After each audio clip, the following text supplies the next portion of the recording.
Fala moçada, tudo bem? Aqui é o Rafael, professor de História do canal Café com História. Se você ainda não conhece o nosso canal, vai lá, se inscreva, compartilha, divulgue, dá o seu joinha para que a gente possa continuar produzindo conteúdo de qualidade sobre a história. Nossa aula de hoje diz respeito à continuidade da aula anterior, Mesopotâmia. Então essa é a segunda aula sobre Mesopotâmia. Se ainda não assistiu a primeira, corre lá antes de assistir esse vídeo e depois você volta, ok? Pois bem, gente, dando continuidade ao que nós tratamos já no vídeo anterior, continuaremos a falar então sobre os povos da Mesopotâmia. A gente já falou sobre a geografia, um pouco da sua organização, um pouco da sua contribuição. Agora nós vamos iniciar a nossa segunda aula com a temática da ordem social, da hierarquização social da sociedade mesopotâmica. Vamos falar também sobre política, sobre economia, sobre religião e sobre as influências culturais dos povos da Mesopotâmia. Iniciando então pela nossa hierarquização social, o editor vai colocar para nós aqui a pirâmide social. O que nós temos nessa pirâmide social, gente? Uma sociedade estamental. O que significa uma sociedade estamental? Você que não sabe. Hoje, para trazer para nós aqui antes de fazer a definição de sociedade estamental, nós vivemos uma sociedade que tem mobilidade social, certo? Então posso nascer pobre e morrer bilionário? Posso nascer bilionário e morrer pobre? Sim. Lógico que tudo isso, né, é muito difícil, tanto de sair de baixo para cima quanto de cima para baixo. Mas existe a possibilidade da mobilidade social? Existe alguma lei que impede o pobre de ser rico ou o rico de ser pobre? Ou de ser classe média? Não. Então, nossa sociedade atual é tratada como uma sociedade que possui, então, mobilidade social. E a sociedade da Mesopotâmia, como que era, então? Era uma sociedade estamental. O que significa? Do jeito que está, fica. Então, uma sociedade estamental, ela não tem essa mobilidade. Nasceu camponês, vai morrer camponês. Nasceu nobre, vai morrer nobre. Nasceu rei, né? Óbvio que não nasce com o cargo de rei, né? Mas nasceu dentro da família real, você vai continuar lá sendo membro da família real até o final da sua vida, ok? Dentro dessa organização nós temos então, dentro da pirâmide colocada pelo editor anteriormente, nós temos reis, sacerdotes e militares, artesãos e comerciantes, e na base lá da pirâmide, carregando toda a sociedade, nós vamos ter uma massa de camponeses. E em determinadas cidades vai ser utilizado também a mão de obra escrava. Não é uma predominância, tá? Apesar dos escravos estarem na base dessa pirâmide que foi colocada para vocês, eles não eram a principal mão de obra da sociedade mesopotâmica. A maior parte a gente ainda não tem essa documentação que comprove que os escravos eram a maioria. Não. O que a gente tem é que camponeses é que eram a maioria da população da Mesopotâmia. Mas existia a utilização então da mão de obra escrava, sim. Falamos também no vídeo anterior, moçada, que a política da região da Mesopotâmia era dividida em cidades-estados. E essas cidades-estados eram governadas por um camarada que tinha um título de rei. E esse rei ele era soberano nessa cidade-estado. Mas ele era soberano nas outras cidades-estados? Não. Cada cidade-estado vai possuir então o seu rei, tá? Então vai ser uma organização descentralizada na Mesopotâmia como um todo. Agora, em cada cidade-estado, esse rei vai ter o poder concentrado todo nele. Porque além do poder político, ele vai ter também um poder religioso. Então, o rei aqui mesopotâmico ele tem duas funções. Uma função religiosa e uma função política. Então, ele exerce muito poder? Sim. Só que dá para governar sozinho? Não. Então ele precisa daquela estrutura da pirâmide social para que a sua cidade-estado funcione com tranquilidade. Então ele vai ter dentro do seu lado religioso ali, o braço direito, os seus sacerdotes, que vão dizer à população como deve ser conduzida a espiritualidade daquele momento, que a gente vai falar daqui a pouco. E se precisar de utilizar da força, ele tem os militares do seu lado também. Então ele exerce um controle, existe uma burocracia para cada cidade-estado, que vai ser controlada, centralizada na figura desse rei. E aí nós temos então algumas cidades no mapa que o editor vai colocar aqui para nós, certo? Então havia uma centralização em cada cidade-estado, porém dentro da Mesopotâmia como um todo, ela é difundida, ela é difusa, ela é descentralizada. Não existe um rei da Mesopotâmia. Existe o rei da Babilônia, existe o rei da Suméria, existe o rei da Acádia. Mas cada rei manda na sua cidade-estado. A não ser aquele que extrapolou um pouco e vai ter uma influência em outras áreas. Que não é o caso aqui da gente tratar especificamente de nenhum deles, correto? Religião. Vamos falar agora então da religião. Qual é a característica principal dos mesopotâmicos em relação à religião? Hoje, a maioria do mundo, dos 7 bilhões de pessoas, possuem alguma religião monoteísta. O que significa isso? Apenas um Deus, apenas uma divindade superior. Tá? Nos povos da Mesopotâmia é o contrário disso. Assim como outros povos da antiguidade, como no Egito, em Grécia, em parte da história romana, eles vão ser politeístas. O que significa ser politeístas? Ter vários deuses. E esse politeísmo tem uma característica também singular. Né? Não é só a crença em várias divindades que a gente tem que entender. Esses deuses, eles possuíam também formas humanas. E aí é só a forma? Só a forma? Não.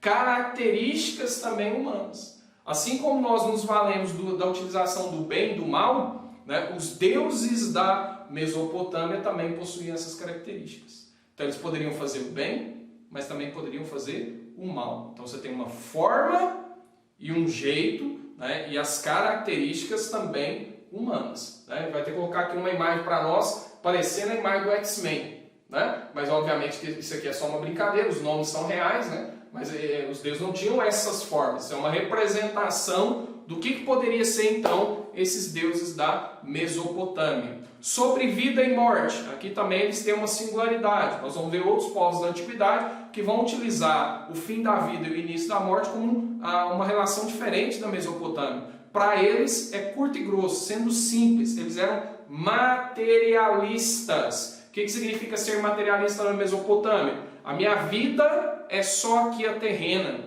Acabou, vira pó. Não tem nada de vida após a morte. Para eles é uma vida só. Não tem reencarnação, não tem céu, não tem inferno.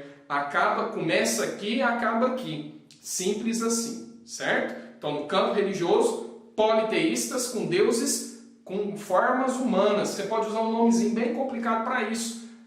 Culto antropomórfico, antro de homem, né? Então forma humana. Isso você vai encontrar também em outras religiões. Não são exclusivas aí essas características dos povos da Mesopotâmia, tudo bem? Então sobre religião, basicamente é isso. Tá? Economicamente, os mesopotâmicos têm várias características que a gente tem hoje. Não difere muito não. Mas você tem que lembrar que são eles os pioneiros em várias dessas atividades que para nós hoje são corriqueiras. Né? A primeira delas, falou em Mesopotâmia, eu tenho que associar com quem? A agricultura.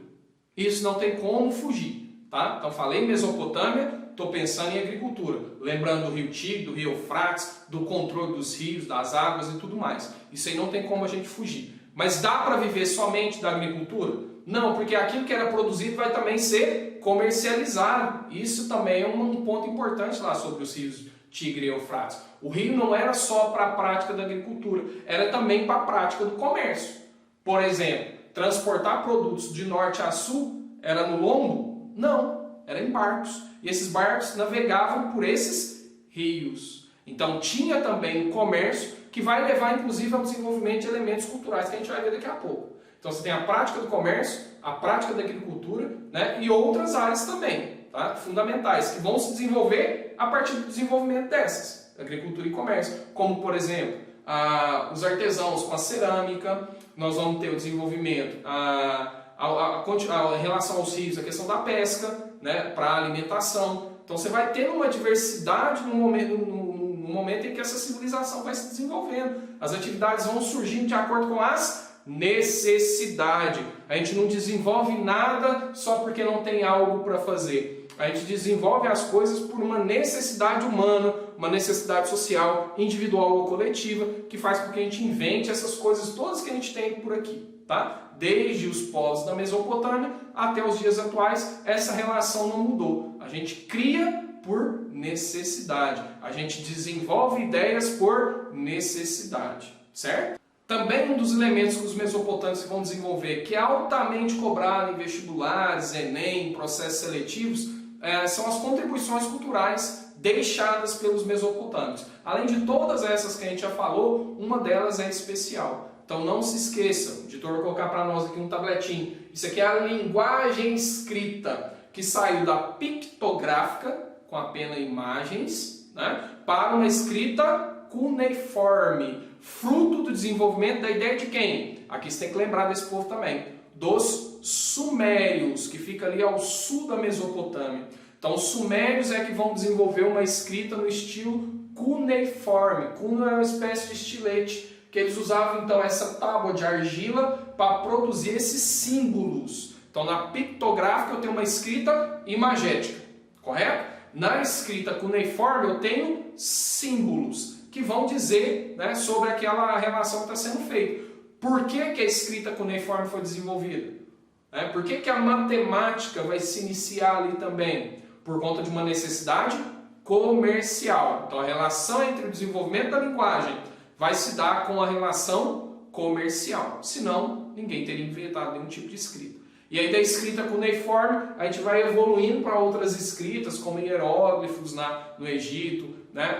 Os fenícios que vão aproveitar de toda essa produção da antiguidade e vai elaborar algo muito próximo do que nós já temos, e aí depois romanos e gregos vão aproveitar isso e criar o nosso alfabeto, e aí a nossa linguagem ocidental, tá? Mas isso é uma outra história, certo? Uma outra contribuição cultural dos povos da Mesopotâmia, aqui especificamente sobre os babilônios, né? A famosa Babilônia, do jardim suspenso da Babilônia e da Torre de Babel, certo? O editor vai colocar para nós aqui essas imagens aí.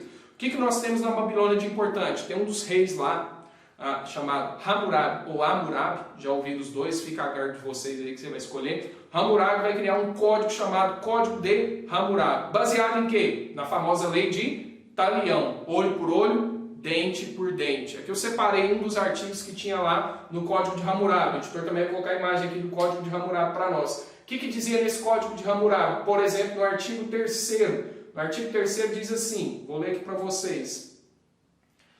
Se alguém em um processo se apresenta como testemunha de acusação e não prova o que disse, se o processo importa perda de vida, ele deverá ser morto.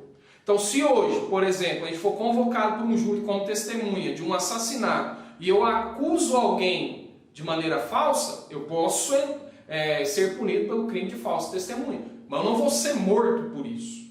Tá? Eu posso ter perda de liberdade, multa, indenização para alguém, alguma coisa do tipo. Lá na Babilônia, não. Se você era testemunha de um caso de homicídio e você desse um falso testemunho, você também era morto. E aí vários artigos vão tratar sobre isso, tá? Aqui é só por uma questão de curiosidade. No mais é isso aí, gente. Compartilhem, curtam o vídeo, se inscrevam no canal, que a gente se encontra numa próxima aula. Abração, até mais.